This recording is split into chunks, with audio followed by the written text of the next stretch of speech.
네, 어제 대한민국 민주주의에서 있을 수 없는 매우 불행한 사건이 발생했습니다. 이재명 대표에 대한 테러 행위는 명백한 민주주의에 대한 도전이고 민주주의에 대한 위협입니다. 더불어민주당은 이번 사태에 대해서 수사당국이 한 점의 의혹도 없이 빠르게 수사해 줄 것을 거듭 촉구합니다. 그리고 이러한 일이 재발되지 않도록 여러 가지 안전에 관련된, 특히 유명 정치인들의 안전에 관련된 조치에 대해서도 치안당국에서 대책을 마련해 줄 것을 촉구드립니다. 이재명 대표 테러 행위와 관련된 구체적인 입장은 의총 이후에 저희들이 정리해서 발표하겠습니다.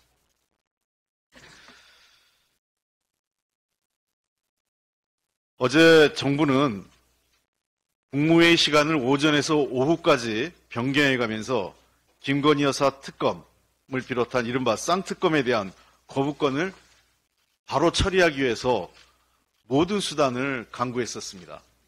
정말 어이없고 도저히 묵과할 수 없는 행태입니다. 연초 국무회의는 정부의 업무 시작을 사실상 알리는 행위고 대통령 주재에서 국정 전반에 대한 논의를 해야 될 국무회의가 오직 김건희 특검에 대한 거부권 행사를 위해서 시간까지 조정됐다는 것은 도대체 이 정부가 일을 하려는 것인지 김건희 여사 방탄에만 몰두하는 건지 이해할 수가 없습니다.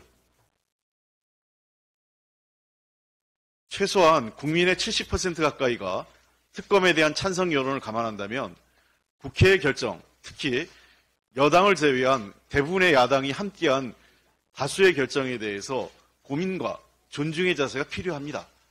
그러한 숙고의 시간을 거쳐서 재의결 절차권을 요구하는 것이 일반적인 상례입니다.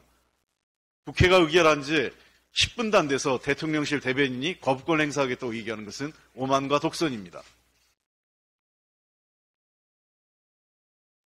오직 빨리 거부권을 행사해서 국회에서 재의결 처리를 통해서 총선에 이 문제의 영향을 최소화하는 것이 목적인, 오직 총선에만 정치적 목적을 갖고 있는 대통령과 정부 여당의 태도에 매우 유감을 표명합니다. 더불어민주당은 정부 여당이 하되는 대로 따라갈 생각이 없습니다. 다시 한번 분명히 말씀드립니다. 대통령의 거부권 제고해 줄 것을 거듭 촉구합니다. 대통령이 김건희 특검을 비롯한 쌍특검에 대한 거부권 행사 시 중대한 국민적 도전에 직면하게 될 것입니다. 아울러 만약에 거부권 행사할 경우에는 더불어민주당은 모든 법적 조치에 대해서 검토해 보겠습니다. 이미 제가 12월 중순에 권한쟁의 심판에 대한 여부를 검토하겠다고 밝힌 바 있습니다. 따라서 절대로 그냥 넘어가지 않겠습니다. 이 문제에 대해서는 더불어민주당은 국민과 함께 쌍특검이 반드시 관철돼서 법과 정의가 실현될 수 있도록 노력을 하겠습니다. 대통령과 한동훈 비대위원장에게 묻습니다. 법 앞에 예외가 없다는 당신들의 원칙은 법 앞에 대통령과 대통령 가족은 예외인지 다시 한번 묻겠습니다. 연초부터 남북관계가 매우 위태롭습니다. 북한이 지난 연말 5일간 조선노동당 중앙위원회 8기 9차 전원회의를 개최하면서 여러 가지 논의가 있었습니다만 특히 남북관계와 대외 정세에 대한 북한의 입장이 매우 우려됩니다. 김정은 위원장은 전원회의를 통해서 대남 부분에서 근본적인 정책 방향을 제시했습니다. 최근에 나온 북한의 입장에 주목되는 것은 크게 세 가지인데 첫째는 핵보유국을 기정사실화했다는 것이고 두 번째는 신냉전 구도를 명확히 하고 있습니다. 세 번째는 남북관계를 기존에 통일을 지향하는 관계가 아니라 적대적인 관계 그리고 두 개의 조선이 아니라 이제는 하나의 조선이 아니라 두 개의 국가 관계로 언급하기 시작했다는 점에서 중대한 변화를 예고하고 있습니다. 북한 김정은 위원장과 북한 당국에 매우 유감스럽습니다. 남북관계가 한국전쟁 이후 계속 적대관계를 유지했지만 평화와 통일을 지향하는 데 있어서는 남북의 지도자 모두가 고민했었습니다. 대한민국의 박정희 대통령, 전두환 대통령, 노태우 대통령, 김영삼, 김대중, 그리고 이명박, 박근혜, 문재인, 노무현 대통령을 모두 거치는 정부에서도 역대 모든 정부가 하나같이 남북관계의 평화와 통일을 위해서 고민해 왔습니다. 북한 역시 마찬가지입니다. 적대관계 속에서도 통일에 대한 노력을 놓지는 않았습니다. 김정은 위원장이 다시 한번 한반도의 평화에 대한, 통일에 대한 역대 지도자들의 노력을 외면하지 말고 한반도 문제를 평화적 관계로 돌리기 위한 노력을 해야 됩니다. 그리고 지난 2000년 남북 정상회담 이후 북한의 한반도의 비핵화를 위한 노력을 외면해서도 안 됩니다. 북한의 핵보유를 우리 정부는 또 더불어민주당은 용납할 수 없습니다.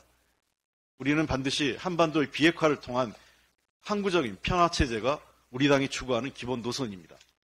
이러한 노력을 거듭 촉구하면서 북한 당국도 다시 한번 이러한 노력에 동참할 것을 촉구합니다. 정부에도 요구합니다. 한미일 삼각구도로 북한을 압박함으로 인해서 도리어 북중로 새로운 신냉전 구도를 우리 스스로가 자초하는 건 아닌지 묻고 싶습니다. 대결과 힘에 의한 압박보다는 때로는 대화와 평화적 환경을 만드는 데 노력해야 됩니다. 남북관계가 적대관계로 가고 있습니다. 이제는 대한민국이 적대관계로 하고 군사적 충돌이 발생했을 때 누구보다 불행한 것은 대한민국 이 땅에 살고 있는 우리 국민들입니다. 정부는 싸워서 승리하기보단 싸우지 않고 우리 국가와 국민의 생명, 재산을 지키는데 최우선적인 정책 과제를 내세워야 됩니다. 정부가 다시 한번 대북 정책을 포함한 안보 정책에 있어서 야당과의 진지한 대화를 요청드립니다. 특정 정파에 의한 대북 정책이 아니라 국가적 통일 정책, 대북 정책, 그리고 대외 정책을 수립하는 데 있어서 더불어민주당과 협의하겠다면 언제든지 만나서 대화할 생각이 있습니다. 대북 정책은 특정 정파에 의해서 독점되거나 좌지우지돼서는 안 됩니다.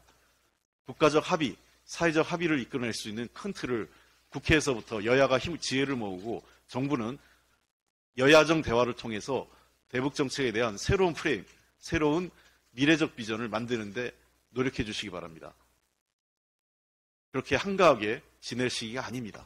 한반도의 평화 그리고 국민의 안전을 지키는데 정부는 최선의 노력을 다하겠습니다. 민주당은 열려있는 자세로 정부와 대화하겠습니다.